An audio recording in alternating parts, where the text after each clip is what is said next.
I've spent time with God in prayer and getting my oldest on the bus for school, I like to take time in the morning to be present. A part of healing and creating a new life is to stop replaying the old tapes of events in your head. I got a real problem with that. Keeping my mind on what's going on in the moment helps combat that. On this particular morning though, my son was up earlier than usual, so I enjoyed him in his presence before it was time to really get up and get the day started. I wasn't able to do this with my first, so having more time to be with him gives me the opportunity to catch myself engaging in generational patterns I'm trying to break. When I catch it, I usually just stop talking. I take a deep breath. I think of a better approach or dialogue and start over. When that happens, in the moment of talking to my daughter before she leaves for school, sometimes I have to walk away to another room and come back and start over. I really value my mornings a lot more than I used to. So once it's time to get up, I'll go ahead and freshen up and get myself ready, go get my baby boy his clothes and everything that he needs, and get him ready for the day too.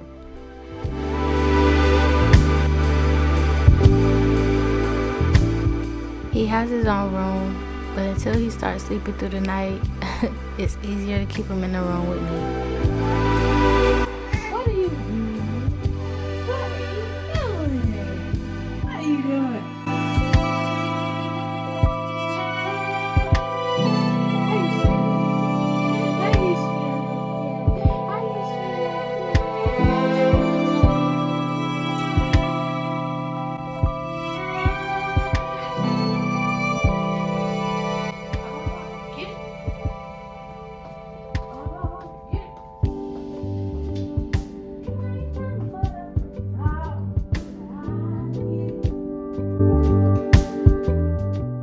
I've also been learning to be grateful for the little things.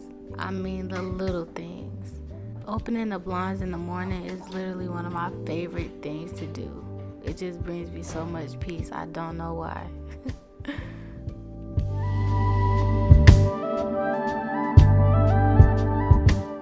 At this point, I'm getting ready to go for a walk. So I'm just gonna have a quick, small breakfast and take my vitamins and supplements.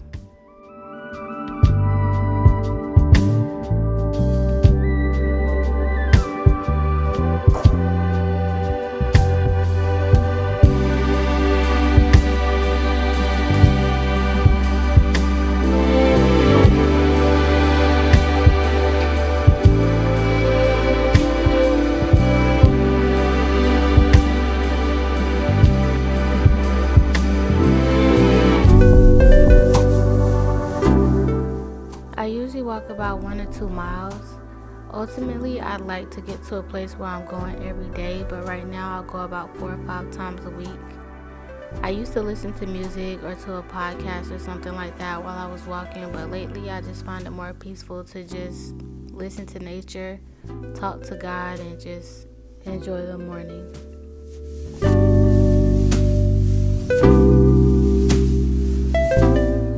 My son is usually ready to KO by the time we get back, so I lay him down and I have breakfast. Sometimes I have a mindful breakfast and I don't listen to anything and I just enjoy my meal. And other times I might listen to a sermon or something inspirational. It really just depends on how I'm feeling that morning.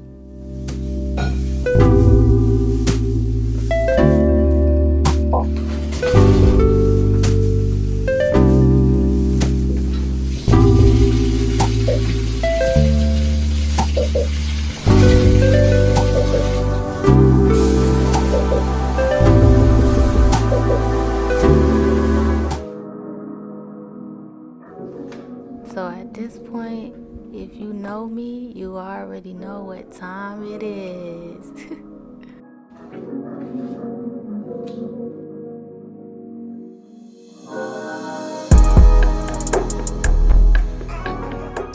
I took a look at my watch because I like to date and time all of my entries. Sometimes I go back and look at old entries just to see where my head was at or what my growth is like, and seeing the date and the time of that particular day really helps me see where my mind and where my head was at during that time. And it's something I just really like to do.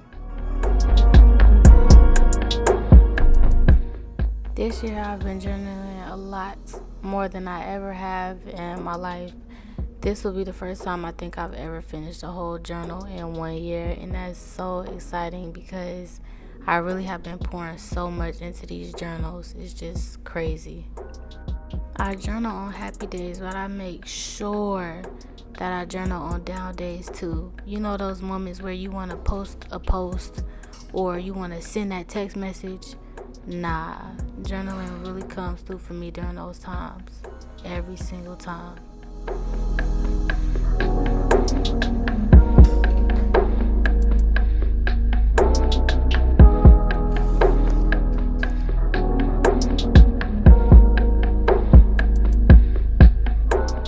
Guys, I stumbled across this book on Amazon. It recommended it to me. The reviews were amazing. It has 5 stars, and so I got it. This book has truly been blowing me away, and I wasn't even looking for a book about forgiveness, but it's so much in it that I did not even know I needed.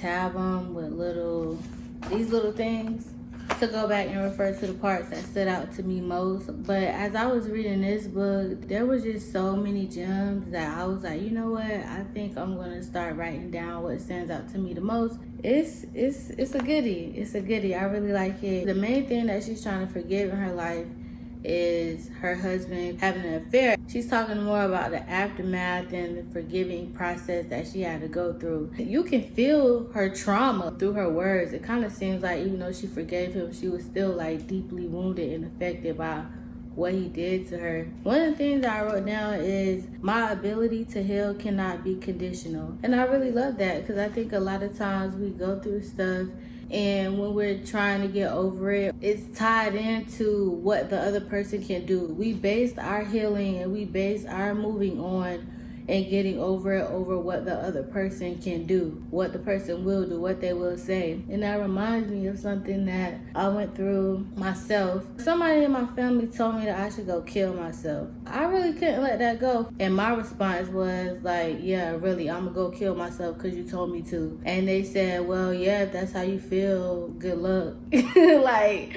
they was really on some other stuff, like telling me to go kill myself. And I'm like, yo, really? Like, you coming at me like that? Even when they apologized, I was telling my mama, like, Mom, like, I just still feel away, you know? And my mom was telling me, you know, Gabby, you gotta understand that apology might have been hard for them to give. You know, that meant a lot for that person to apologize. So, you know, try your best to accept it. And it just, this statement that I got from the book, it just reminds me of that because it's like, even though they were apologized, I felt like it wasn't enough. I was just waiting on them to do something or say something like more groundbreaking, you know, something more soul shaking that really penetrated my mind and my heart. Because for you to tell me to go kill myself, for you to just say, I'm sorry, you know how I get when I get mad, like that wasn't good enough for me. But one thing I learned is that when we hold things against people, sometimes we do that because it gives us a sense of control, or it makes us feel like we're winning because I'm holding something over your head. But at the end of the day, we're only hurting ourselves because we have to harbor those emotions. And it's really tough when you get to a point where you're ready to let it go, when you're ready to fully heal, but somebody has done or said something to you that was so hurtful that you, like, for the life of you, it just feels like you cannot let it go. We wait on this certain action, but even if somebody gives you the action, is that going to make you feel better? Is that going to make you really feel like you can let it go? I think about the situation with the person who killed my brother. My ability to heal cannot be conditional. It cannot be based on them. I use that to help me forgive that person, but I never put those actions of what I was doing in these terms. I just knew that person was so evil, yo. The look on their face in the courthouse when they was getting their sentencing, it was so nonchalant. Like they didn't just take a life. Like they just didn't hurt a family, you know? It was just so dry and evil. I was just like, they really don't care what they did.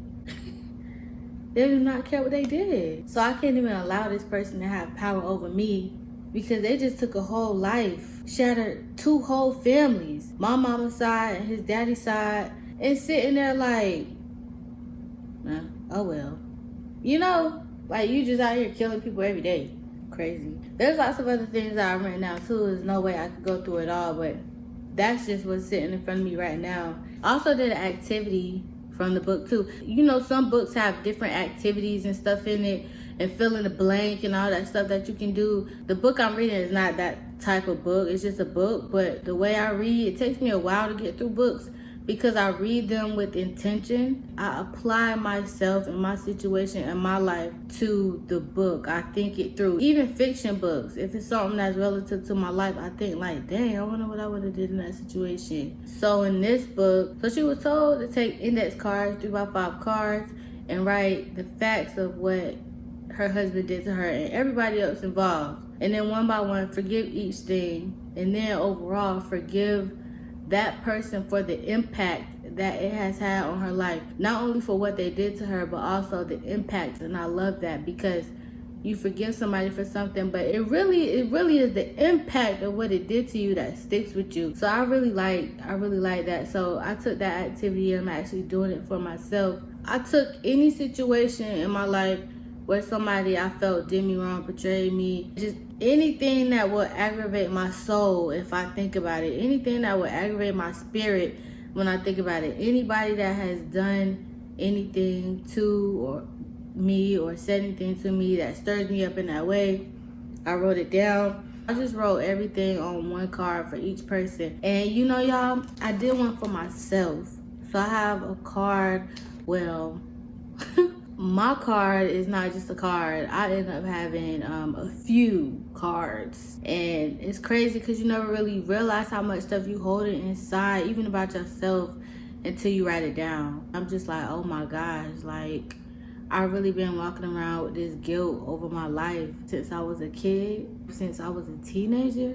I've really been harboring all this, things that I couldn't have changed, things that were totally my fault. I've been beating myself up for all this time. It's a process. I speak them out loud, what I did, and I speak it out loud that I forgive myself, letting it really sink into my soul, giving myself grace, really understanding that that's why Jesus died, to take all this suffering, to take all this pain away from me, away from us, to give us another chance to live. He knew we was gonna mess up. He knew humans were sinful people, morally corrupt, ethically corrupt, sexually disgusting. He knew. And that's why he died, so that we can get clean, so that we can live free. So doing this is making me get closer and understanding who Jesus really was and what he really did for us, and why the shedding of his blood was just so crucial. So many of us judge other people or think higher of ourselves or whatever, but if you really sit down with yourself, you know he graced you too. He graced you too. He graced all of us. Chances that we did not deserve. And a lot of things were not our fault. You can't help the environment you were brought up in. But the fact is, at some point in our life, we became dirty and he made us clean. Doing this is just very humbling, you know? But it also stirs up a lot too, because I think we have a way of just like scooting something aside. You know, if we get it out of our head, we good. But even if you forgot, if it comes back to you and you still get angry like that, it's like, no, you really need to heal from it so you can let it go. Like, there should be no negative emotional attachment to it. You know, when you on a journey with life and you go through a lot, sometimes you just be in survival mode and you just running. You just running. Once you get through it, you don't really take a lot of time to look back to see how something really affected you. You'll never understand unless you get to a point where you just so broke it down that you just like, yo, everybody and everything, like, just do y'all. Like, I don't really care. Like, if you want to walk out of my life, I don't really care. If you want to curse my name, I don't really care. I got my own life. I'm thinking about, I got my own stuff I got to get through. You feel me? Like, whatever you want to do, I don't care. Whatever our blood relationship is, I don't care. I still love you. I still care about you, but I'm not about to keep letting you make me feel condemned. Like, it's people in my life who have been condemning me to my face since we was kids. And I'm not dealing with it no more. I've been through so much with men. Like, I've literally thought to myself before, like, I see why some women just want to be done with men and they just want to deal with women. I get it. But I know enough about myself, and I'm worthy enough to know now that for me, it ain't about no relationship. I can't get what I need from another human being. I can only get that from God. And then what anybody else brings to me is a bonus, is extra. Because I'm so full from what God gave me that I'm going to be good regardless. You know, people, man, people really do you wrong. People do you wrong. They may care, but they act like they don't care. Like, no, I'm telling you, I've been doing so much work to get myself out of this hellhole that there's no way that I would ever get back down here. And it's not just everybody. It's stuff that I put myself through. It's stuff that I did to myself. This stuff takes hard work and energy and time, literal tears to fix. And there's no way I'll ever let somebody drag me down after this. I don't care who you are. That's where we gotta get. That's where we gotta be. You gotta care enough about yourself to be like, you know what? It's cool. Your betrayal taught me something. You taking me for granted taught me something. You gotta take everything in life as a lesson. Let it teach you something. Because I feel like if it didn't happen to you with this person, it would have happened to you with somebody else. You had to learn the lesson regardless. It hurts with certain people who teach you that lesson, but you gotta take it and you gotta keep pushing. This is a time in my life. It's partially why my videos slowed down. For a couple of weeks there, I was uploading like 3 videos a week. I was grinding, hustling. And then one day I said, why do I still feel so bogged down and I feel like I'm doing everything I'm supposed to do? And that's because I was doing everything I was supposed to do except sitting down and really opening up my heart. Healing is something that you really have to take time to do. You really gotta pause. You got to pause. And if God's sitting you down, if God telling you it's time for you to heal, if God telling you it's time to get right, he will isolate you. You won't even have to cut everybody off. You won't even have to cut everybody out because he's going to do it for you. People going to shut the door in your face. People not going to invite you. You going to invite somebody and they not going to show up. You going to try your best to make things work and people still going to do you dirty. You going to call people and they don't call you back. You going to text people and they ain't going to text you back. God will isolate you. You don't even have to worry about casting nobody aside because he gonna do it for you because he like, no, sit down and do the work that I'm trying to get you to do because I got something for you and you need to do your work, okay? I just gotta put in the work. I don't have time for nobody else's foolishness. I really don't. I'm just at a point where I don't care. I don't care, sis. I don't care about things of this world. You hear about what Kodak Black said about Lotto? No, I didn't. I don't know and I don't care. These people are famous. These people are rich. These people living their life. I'm not trying to come from nobody. I promise I'm not trying to come from nobody. I don't have time. I don't have energy to come for nobody. But let me tell you something real quick. So I was on a walk a few days ago. I met this girl. I saw her down the street.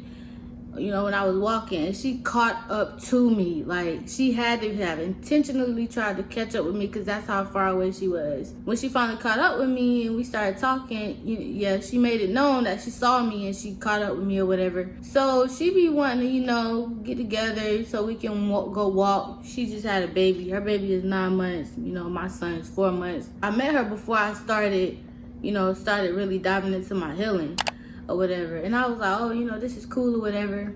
But after the past week, I really started thinking like, yo, was me and her a distraction? Because where I could go for a walk and be back in an hour, when I meet up with her, I'm gone for 2.5 hours. That's a whole extra hour and a half, and that's not just extra time of me working out and walking. That's more energy I'm burning. That's more recovery time. That's by the time I get home, my kid getting off the bus. And I didn't even have time to really decompress before my kid got home, and I'm, talking to her about how her day went, helping her with homework and all that. You know what I'm saying? I really had to ask myself, she cool, but is she a distraction? Is something else taking up my time that I don't have to give? That's my thing. It's just, when you really are obsessed with changing your life, when you're obsessed with changing your heart, when you're obsessed with changing your spirit, when you're obsessed with breaking generational curses, you do not have time to lollygag. You don't have time to worry about other people's problems. You don't have time to dilly-dally with other people. You don't have time to be binge watching TV. You don't have time. You don't have time. When you really trying to heal, you don't have time. This not just, oh, I gotta forgive her for being fake. Oh, I gotta forgive him for lying to me. No, this is healing stuff that's deep rooted in you. Things that's been going on with you in your life since before you was even born, since you was still in the womb. Because that's where the trauma starts, while you still in the womb. And that's facts, because you're being born into an environment that you have no say in. You were a baby, and you have to take whatever you get. You talking about work that needs to be done since the time you were conceived. And I know I had work to do, but y'all, when I started this activity with these index cards, I really was like, oh my gosh. No wonder why I felt like I just was walking around with this huge cloud over my head. We just be holding stuff. If nothing came from this other than for me to just heal my life so that I can be a better person to myself and my family, to so be it. You get to a point where you really don't even care about everything else going around you. Nobody, like, all of that stuff doesn't matter if you're not right within. I didn't expect this to be so long. Sorry about that. But, sometimes just got the flow. But, yeah, I'm about to go ahead and get my little workout in. Just enjoy the rest of this day as best I can. So, let me go ahead and get to it.